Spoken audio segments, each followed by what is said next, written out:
이 목사의 5분 5분 드디어 제 아내가 공부하던 어성경 과정을 다 마쳤습니다. 곁에서 지켜보니까 이 과정이 만만치를 않아요. 워낙 공부해야 할 분량도 많거니와 숙제도 많습니다. 게다가 시험까지 치러야 하는데 이 시험이 또 어렵습니다. 제 아내는 중간고사와 기말고사를 치를 때면 독서실까지 끊어가면서 시험을 준비해야 했습니다. 필기 시험만 있는 것이 아니고 강연을 시연해 보이는 시험을 몇 차례 치러야 합니다. 이걸 준비하느라고 또 새벽까지 끙끙대며 힘들어해야 했습니다. 다행히 우수한 성적으로 이 과정을 다 마치고 드디어 오늘 졸업을 했습니다. 시험은 선생이 제자에게 내는 문제입니다. 배우러 온 제자가 선생에게 시험 문제를 내는 법이 없습니다. 선생은 제자보다 먼저 배운 사람이고 더 많이 아는 사람이고 제자보다 한 수 위에 있는 사람입니다. 율법 선생 하나가 그 한 수 위의 자세를 가지고 예수님께 찾아와서 묻습니다. 선생님, 내가 무엇을 하여야 영생을 얻겠습니까? 예수님께서 이렇게 반문하십니다. 율법에 무엇이라 기록되었으며 내가 어떻게 읽느냐? 율법에 정통한 율법 선생에게 율법을 물었으니까 그건 대답이 식은 죽 먹기입니다. 주 너의 하나님을 사랑하고 네 이웃을 네 몸과 같이 사랑하라 하였나이다. 100점짜리 대답입니다. 100점 받은 점수이니까 이제 그 받은 점수만큼 살면 됩니다. 내 대답이 옳도다. 이를 행하라. 그러면 살리라. 시험이 끝났습니다. 흥미롭게도 이 시험은 자기가 낸 문제에 자기가 대답하는 것으로 끝이 났습니다. 그게 개운치를 않았는지 율법 선생이 다시 이렇게 묻습니다. 그러면 내 이웃이 누구란 말입니까? 누가는 그것이 자기를 옳게 보이려는 물음이었다 하고 귀뜸을 해줍니다. 율법 선생이 그냥 되는 건 아니었을 겁니다.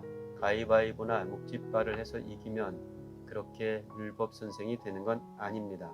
그만한 라이센스가 있어야 하고 자기만의 이력이 있었을 겁니다. 율법 선생은 그 자격증을 자랑하고 싶었는지 모릅니다. 자기를 옳게 보이려고 말입니다. 하지만 자격증만으로 선생이 되는 건 아니죠. 엄마는 엄마다워야 하고 목사는 또 목사다워야 하고 선생님은 선생님다워야 합니다. 예수님께서 그 선생다움을 증명할 비유 하나를 들려주시는데 그게 그 유명한 어떤 사마리아 사람의 비유입니다. 어떤 사람이 예루살렘에서 여리고로 내려가다가 강도를 만나서 거반 죽게 되었습니다. 지나가던 제사장이 그걸 보았음에도 불구하고 도와주지 못하고 피해 지나갑니다. 레위인 한 사람도 그 길을 지나가게 되었는데 역시 피해 지나갑니다. 그런데 어떤 사마리아 사람 하나가 강도 만난 사람을 보고 딱하게 여깁니다. 가까이 가서 기름과 포도주를 그 상처에 부어주고 그 상처를 싸매 짐승에 메어 주막으로 데리고 가서 돌보아 줍니다. 하룻밤을 지나고 주막 주인에게 데나리온 2를 내어주면서 이 사람을 돌봐주십시오 라고 부탁을 합니다. 비용이 더 든다면 이후에 갚아주겠다는 말을 덧붙이면서 말입니다.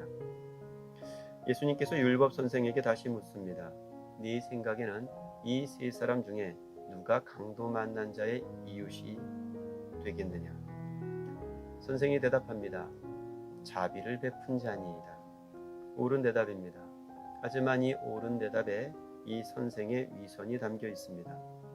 이 사람은 자기를 옳게 보이려고 예수님께 물어왔었습니다. 내 이웃이 누구란 말입니까?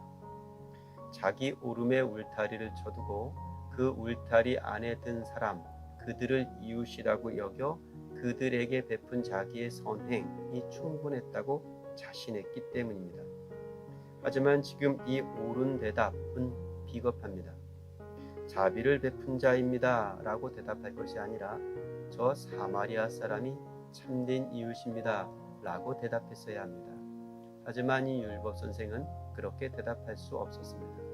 이 사마리아 사람을 자기의 이웃으로 인정할 수 없었기 때문입니다. 누가 나의 이웃입니까? 하고 물어왔었습니다. 율법 선생은 자기가 정한 범주, 그 울타리 안에 특정한 사람들을 넣어두고 그들과만 이웃하며 살아왔습니다. 그 울타리 밖의 사람들을 이웃이라고 생각지 못했던 겁니다. 하지만 어떤 사마리아 사람은 자기가 이웃의 범주를 정하지 않았습니다. 나의 도움과 나의 이웃됨이 필요한 사람, 그 자리라면 거기가 이웃의 범주가 되었습니다. 누가 강도 만난 자의 이웃이냐고 예수님께서 물으셨습니다. 자기가 쳐둔 울타리 밖의 사람들은 절대 이웃으로 받아들일 수 없다 하는 이 율법 선생의 답안지는 그래서 빵점입니다. 누가 강도 만난 자의 이웃이냐? 예수님께서 우리에게 다시 물으셨습니다.